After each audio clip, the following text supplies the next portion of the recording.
تجربة جميلة جدا، رحلة طويلة جدا. أنا كان عندي يعني عملت كل حاجة ممكن تتعمل في الأسنان. دكتور أشرف بصراحة دكتور صبور جدا وفضل معايا خطوة خطوة لغاية لما وصلت الابتسامة اللي أنا يعني بصراحة مبسوطة بيها جدا. يعني فعلا بداية الثقة بتبدأ بالأسنان.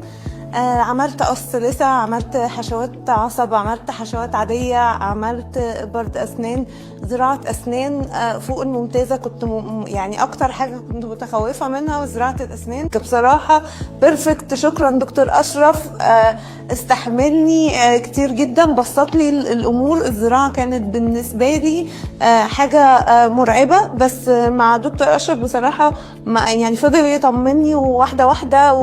لا أنا حتى جيت زرعت وانا لوحدي، ما كانش معايا حد. ممكن تحكي لنا عن الفرق بين حياتك قبل زراعه الاسنان وبعد الزراعه؟